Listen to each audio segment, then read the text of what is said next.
नंदीश्वर कह रहे हैं एकदा निर्जराः सर्वे वासवाद्या मुनीश्वरासुर वृत्तासुर सहायैश्च दैत्यैरासन् पराजिताः।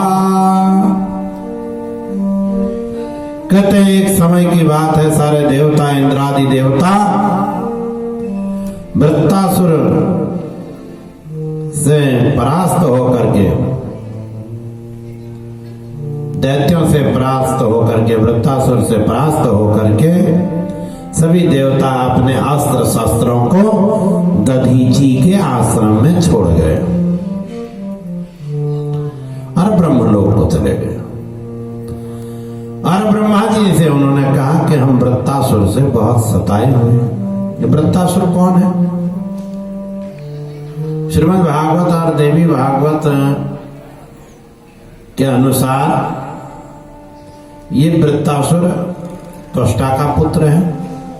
त्वष्टा नाम के जो शिल्पी है देवताओं के,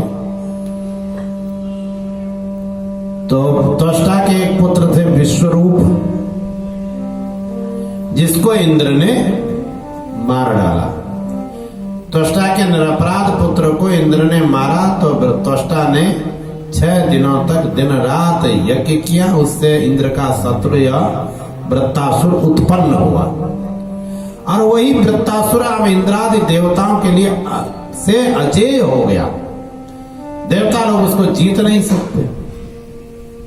तो देवता लोग दुखी होकर के ब्रह्मलोक में गए, ब्रह्मा जी से सारा वृत्तांत अपना कहा, अपने दुख का कारण बताया। तो देवताओं से ब्रह्मा जी ने कहा कि देखो ऐसा है देवताओं, मैं तुमको उसका उपाय बताता हूं। कहा महामुनिर दधीचिर्यः सतपस्वी जितेन्द्रियः लेभे शिवं समाराध्य वज्रास्थित्वरम पुरा। कहा कि तुम सारे देवता दधीची के पास में जाओ, वो तुम्हारी सहायता करेंगे। कहा वो सहायता कैसे करेंगे कि उनकी जो हड्डियां हैं, अस्थियां हैं, वो वज्र की है महादेव की कृपा से। दधीची की हड्डियां अस्थियां वज्र की कैसे हो गई? महादेव की कृपा से। वो सब कथा आपने सती चरित्र में सुन ली। त्र्यंबक मंत्र का वहां महात्म्य आपने सुन लिया है। तो देवताओं से कहा कि आप दधीची के पास में जाइए, वही तुम्हारी सहायता करेंगे। यदि वो प्रसन्न हो जाएं और अपनी हड्डियां तुमको दे दें, उस हड्डी से, उन अस्थियों से विश्वकर्मा वज्र का निर्माण करें और तब वृत्तासुर मारा जाएगा।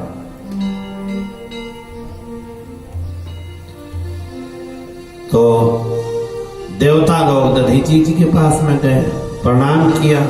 दधीची ने देखा देवता लोग विशेष कार्य के लिए आए हैं। उनकी पत्नी सुवर्चा उनके साथ में बैठी हुई थी। उन्होंने पत्नी से कहा तुम भीतर जाओ, मुझे देवताओं से कुछ खास काम है। अब सुवर्चा तो भीतर चले गई, आश्रम के अन्य अपने कामों को करने लग गई। तो देवताओं ने दधीची जी से कहा त्वष्टा विप्रकृतः सर्वे वयं देवास्तथर्षयः शरण्यं त्वां महाशैवं दातारं शरणं गताः। देवताओं ने कहा, इंद्र ने कहा कि हे मुनिवर, हम देवता और ऋषि सब त्वष्टा के दुख से दुखी हैं, इसलिए हम लोग महाशिव भक्त आपकी शरण में हैं। आप शरणागतों के रक्षक हैं। हे विप्र, आप अपनी हड्डियां, अपनी अस्थियां हमको दे दीजिए ना।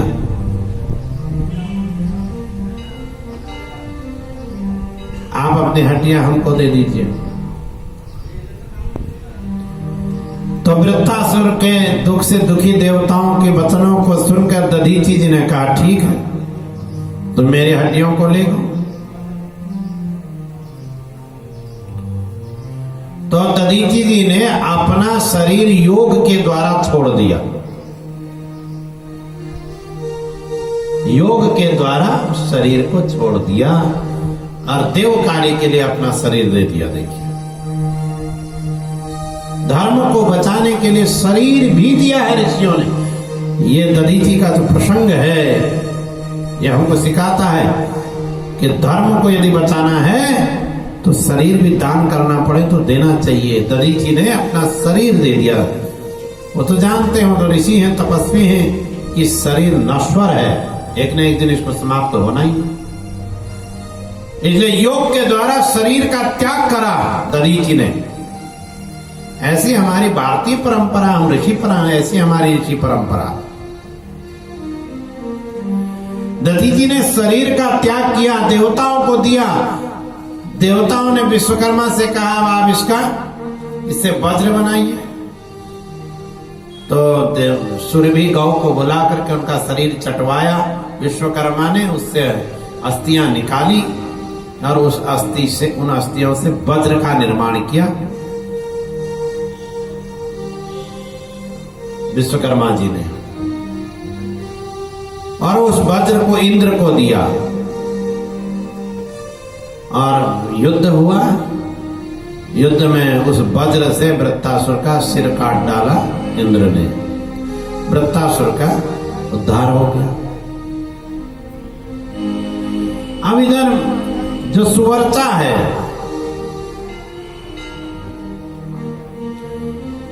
उसने देखा बाहर कोलाहल हो रहा है, देवता लोग क्या कोलाहल कर रहे हैं, और उसको पता नहीं बाहर इतना सब कुछ हो गया, वृत्तासुर भी मर गया। वो बाहर आई, उसने देखा कि उसके पति के शरीर से अस्थियां निकाल दी देवताओं ने। उसके पति ने तो शरीर ही त्याग दिया। तो सुवर्चा ने देवताओं से कहा, अहो सुरा दृष्टतराश्च सर्वे स्वकार्य दक्षा यबुधाश्च लुब्धाः तस्माच्च सर्वे पशवो भवन्तु सेन्द्राश्च मेद्य प्रभृति इत्युवाच। सुवर्चा ने कहा, रे देवताओं तुमने अपने स्वार्थ के लिए ये क्या कर दिया? तुम लोग अत्यंत दुष्ट हो और अपने कार्य को करने में दक्ष हो, अज्ञानी और लोभी हो। इसलिए इंद्र सहित सारे देवता पशु बन जाएं, ये श्राप दे दिया सुवर्चा ने। इस प्रकार मुनि पत्नी सुवर्चा पति के चले जाने पर उसने एक चिता बनाई। फिर उसने कहा, मैं भी सती हो जाती हूं। तो उसी समय जब वो चिता में उसने आग लगाई, चिता में बैठने वाली थी, आकाशवाणी हुई कि हे देवी, तुम अभी सती नहीं हो सकती, क्योंकि तुम्हारे गर्भ में मुनि का तेज है और भगवान शंकर उससे अवतार लेने वाले। तो ये आकाशवाणी हुई तो सुवर्चा ने आत्महत्या करने, माने सती होने का विचार त्याग दिया और समय की प्रतीक्षा करती रही। समय आया, उसने एक पाषाण से, एक पत्थर से अपना पेट चीर करके उस बालक को निकाल दिया और वहीं पीपल में रख दिया, पीपल के वृक्ष के पास में। तो वही जो बालक है वह पीपल के वृक्ष में पला, इसलिए उसका नाम पिप्पलाद पड़ा। और ये पिप्पलाद भगवान शंकर का अवतार है। शिव जी ने पिप्पलाद के रूप में अवतार लेकर के ऋषि परंपरा को आगे चलाया। ऐसे भगवान पिप्पलाद का अवतार भगवान का हुआ। पिप्पलाद भगवान की सुवर्चा भगवान के लोक को चले नहीं, ये भगवान का पुपलाद अवतार।